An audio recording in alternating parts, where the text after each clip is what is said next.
Your organisation runs training courses for your staff and customers. Only problem is it's time-consuming, inconvenient and costly. Take a leaf out of our book. The School of Hard Knock Knocks uses the online training platform by customers love it. It's simple to use, supports every media format, audio, video, text, and looks great on desktops, tablets and mobiles. And for a limited time, quote SHKK when you arrange a demo and get 10% off your first year's plan. YZ helps us deliver comedy courses around the world. Imagine what it could do for your organisation. YZ, that's WYZED.com. YZ, online learning made simple. You're listening to the School of Hard Knock Knocks podcast with me, Maury Morgan. Ladies and gentlemen, your next comedian. Shouldn't drink on an empty head, you know that, don't you? That is the shittiest heckle I have ever heard in my life. Everyone in this room is now dumber for having listened to it. That's a bucket list. You have dangerously underprepared yourself for the shit that is about to get real. Chris Franklin is a stalwart of Australian comedy. A 21-year comedy veteran, Chris has not only witnessed the comedy industry grow, but has been instrumental in that growth. And so, it should come as no surprise that Chris is behind the latest Australian comedy festival, Laughs of Launnie. From March 18 to 24, and smack bang between the Adelaide Fringe Festival and the Melbourne International Comedy Festival, Laughs of Launnie has already attracted high-profile comedians, including Lehmo, Tripod, the Kagools and Randy Feltface, amongst many other top Aussie and international comedians. In this School of Hard Knock Knocks podcast episode, Chris and I discuss how Laughs of Launnie came to be, his upcoming shows, as well as his April School of Hard Knock Knocks guest comedian spot in Melbourne. That's right. If you'd like to be coached in stand-up comedy by this living legend, visit www.schoolofhardknockknocks.com. And now here's the bloke, Chris Franklin. Good morning, Chris. G'day. G'day, Maury. How you going, mate? I'm very good. I haven't bumped into you for a couple of months now. I think the last I've time... been travelling. You know what it's like. Well, I don't. I'm kind of a back office guy in the School of Hard Knock Knocks, but occasionally I get out to exotic places like Adelaide and Wagga Wagga. I went to Wagga Wagga with you once. You did, that's right. We did a course there. It was actually our first New South Wales School of Hard Knock Knocks, even before Sydney. So Wagga had us before Sydney. Yeah. You know what's happened there too? That was before Dane Simpson got his break on Have You Been Paying Attention? And, yes. But see, School of Hard Knock Knocks, it breaks all the big stars. It does. It does. I wonder how many would admit that, though. We'll see. I always put my hand up, mate. Yeah. Oh, cheers. Thanks. I don't think we were there back in 2000 when you had an aria. You've just come back from Perth, I believe. But we'll get back to your personal journey after we talk about the big news. And I want to talk about Laughs of Launnie, Launceston, Tasmania. Yeah, mate. That's it. That's my hometown these days, down in the Apple Isle. I've been living in Launnie for about 4 years. Awesome. And I spoke to a couple of friends down here about the possibility of a comedy festival in that little gap between when Adelaide Fringe finishes and Melbourne International Comedy starts. Yep. There's a 10-day gap every year. Perfect. And we're sort of on the way, I guess. So, I got a board of 4 people together. Yep. None of them have had any comedy history. They're all more business-type people. Good idea. And over the last, it's taken us 18 months, we've created this curated little festival of about 32 acts for that week. Oh, that's perfect. I think if you look at sort of 1,700 to 1,800 maps of Australia, it was on the way. Because the ships from England would have come through Perth, Adelaide, then stopped in Launceston, perhaps, or Devonport, probably more likely, and then up to Melbourne. So, you're just 200 years late, that's all. Nice and easy. And with the spirit of Tasmania, you can still drive here anyway. Yeah, that's right. That's right. So, Laughs of Launnie. Launnie is the Aussie nickname for Launceston. Pronounced Launceston. Correct. For anyone who's not from Australia. Yeah. But spelt Spelt with an AU. Yeah. Kind of like that.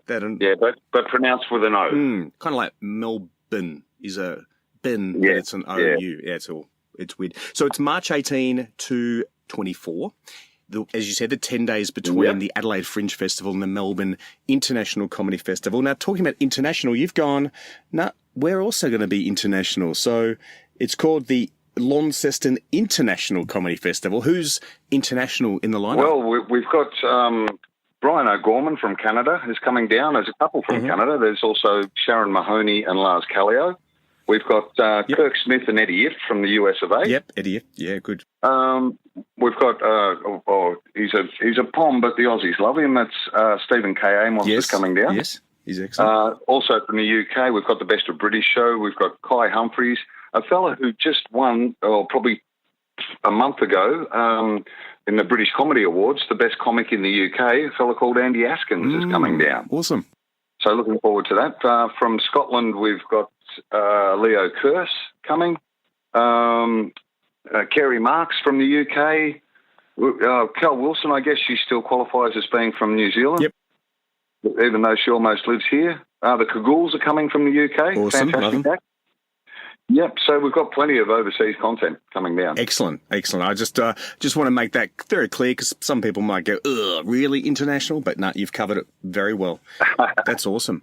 We've got a lot of TV profile locals as well. We've got Paul McDermott's coming down with Stephen Gates from Tripod. Yep, that's awesome. Yeah, Tripod. And you got Randy Feltface there. We certainly have. Yeah, Heath Franklin doing Chopper down here. Yep.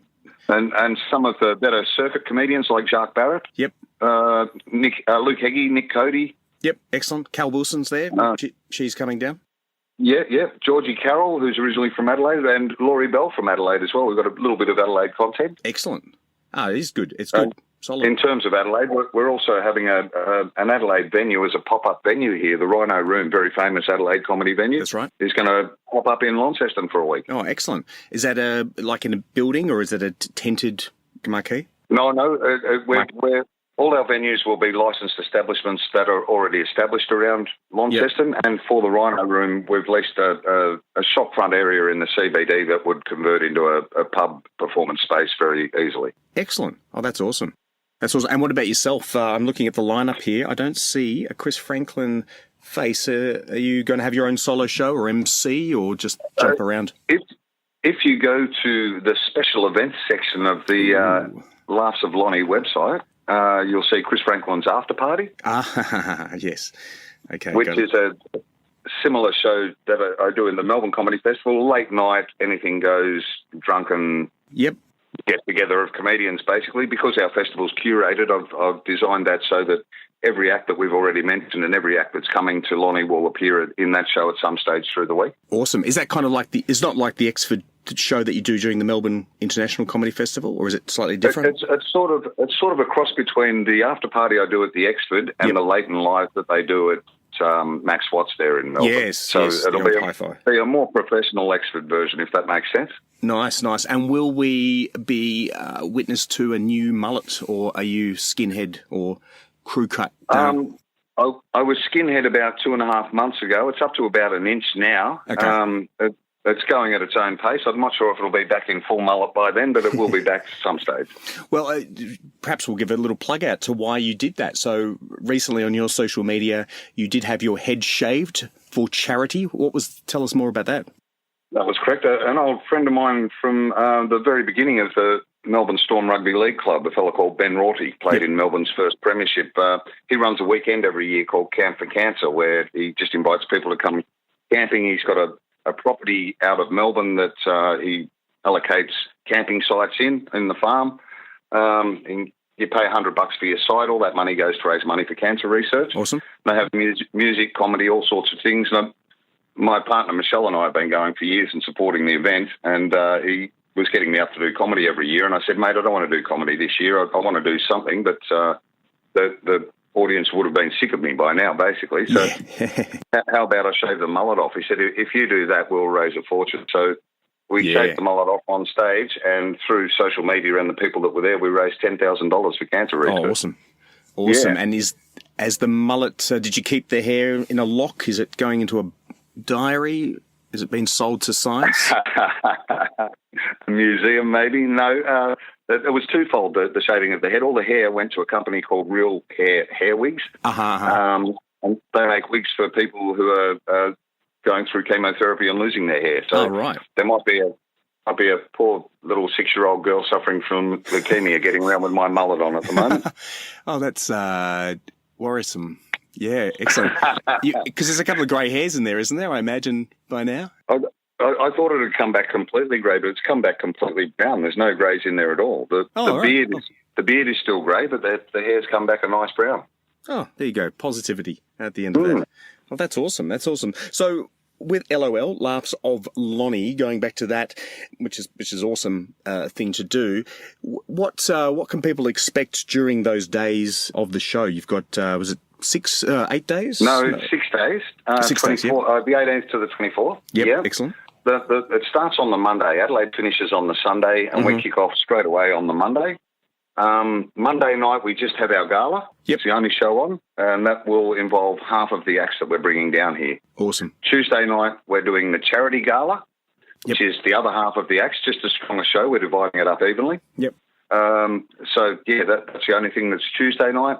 Wednesday night, the only thing we've got on is the comedy debate. We've got 6 of our more profile acts, not that any of them aren't any good. We've all 32 are headliners, but the more profile 6 will be on 2 teams of 3, and that'll be mediated by Paul McDermott, who's great at that type of job. Yep, that's right. And then Thursday, Friday and Saturday, all our solo acts, 32 acts, will be doing solo shows on each of those nights, 3 nights of solo shows. Awesome. And I imagine the backpackers and the hostels and the hotels are going to be pretty busy, so get in soonish if you're planning on going down. Yeah, definitely. Tickets are already selling well. It's not even Australia Day yet. It's not happening till March. So, that's right. If you're coming down from interstate or overseas, jump on the Spirit of Tasmania or get a nice cheap flight down here. Spend a week in Tassie, have a look around the place, but enjoy the festival while you're here. Absolutely. I love Tasmania, and I am actually planning with the family to come down and do a big road trip. I just recently bought a camper van, Volkswagen camper van, Combi, a new one. Yeah, just for the purpose of that, and I'll see if I can time it right to come down to Launnie as well. Oh, that's awesome. March is the perfect time. Perfect timing, yeah. It's all wonderful. Yep. Now, talking about you, Chris Franklin, the comedian, the household name in comedy, what are your plans for the rest of the year? Obviously, this is a huge project to be involved with. Then the Melbourne Comedy Festival. Are you going to be? Are you doing Adelaide prior to this? No, I'm not. Purely for the fact that I want to make sure we get this right in Launnie. So I've deliberately not taken shows for that last half of February, basically. Yeah, awesome. And then Melbourne? Once we're finished here, I'll be heading straight off to Melbourne with all the other acts and doing the after party there. Yep. I'm also doing a Sunday show in Melbourne. I forget the name of the bar I'm at actually now. It used to be the Melbourne International Backpackers, but it's changed its name now. Kicks is the name of the bar. All right. Yeah. Sundays, I'll be doing a show there called Brewed Laughter, which is beer tasting. Ah, yes. Comedy beer tasting. Are you allowed to move outside the realm of VB, though? Is that? I'm not locked into any contract with them. All right. I do enjoy drinking the VB, but I have no signed contract with them. I can drink whatever I want. That was a little reminder to CUB. He is not yet in contract. Sort that out. We've spoken to them a few times. They've answered correctly. They've always been polite and said, we really appreciate the advertising you do for us, but unfortunately, as a beer company, we have to be seen as supporting responsible service of alcohol, and we don't feel your act does that. So we can't really associate themselves with me. Well, you've been a comedian for what now? 21 years. 21 years, and you're still up there on stage, looking fit and mentally and physically fit with a VB in your hand. I think that's a great ad for beer drinking. I hope they're listening, mate, because you put it beautifully. No worries. The business side of me comes out again. Then you're off. Are you heading up north? Are you doing any road trips, any country mining towns or regional? Well, at the end of Melbourne, which is just towards the end of April, heading over west to do a mining camp tour over there. Yep. Not too much in May at the moment, but that will fill up. June, July, looking at Sydney and Queensland, mainly because it's my son's 30th in start of July up on the Sunshine Coast, and I want to be up there for his party. Awesome. And then August, heading off to Canada, which I did last year as well. I did a 17-day, 11-date tour, basically. I was there for 17 days, did 11 shows. Awesome. And I've been invited back. They want to make it an annual event, so I'll be back off to Canada to build up the following over there. Yeah. And is it Canadian audiences, or do you have a large Aussie following there? Predominantly Canadian.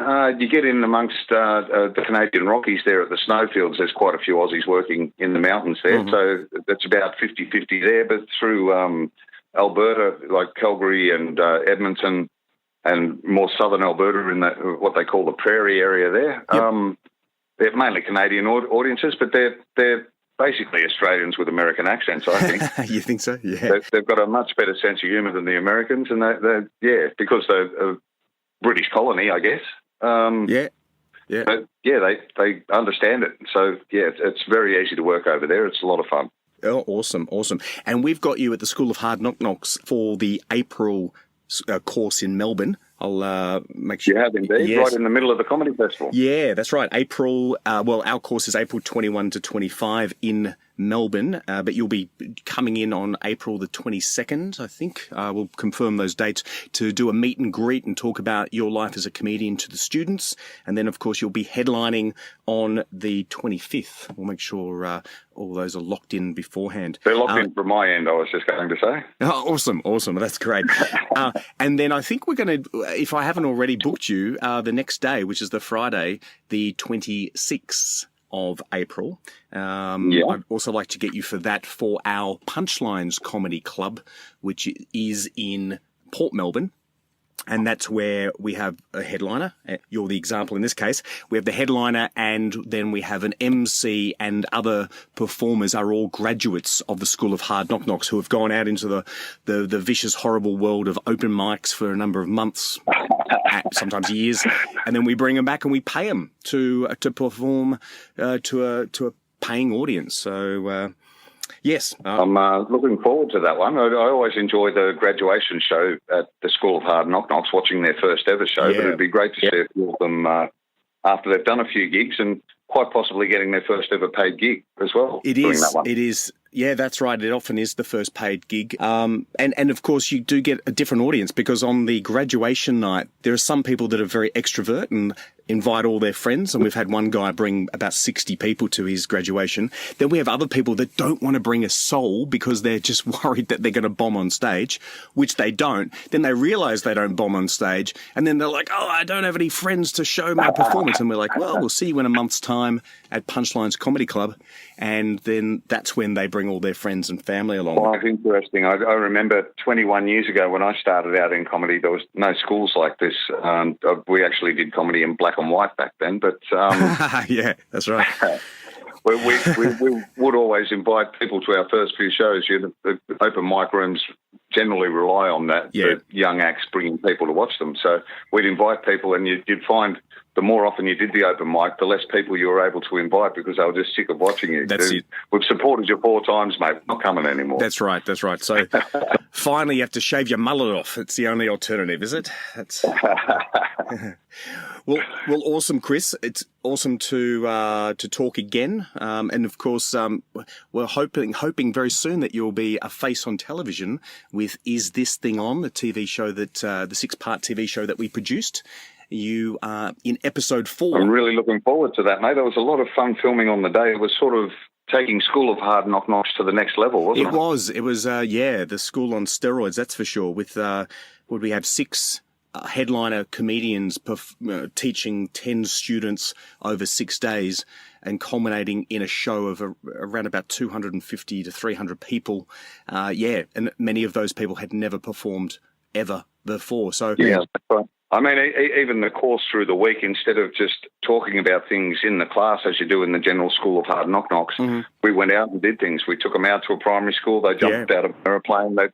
They did all sorts of things. It's going to be a great show when it comes out. Yeah, absolutely. Yeah, and episode 4 has been cut, and that's your episode. That's the one you go off to Middle Park Primary School in Victoria, Melbourne. Fantastic. Awesome. Well, lovely. Let's bring it all the way back to Laughs of Launnie. So that's, again, March 18 to 24 in Launceston, which is at the top of Tasmania.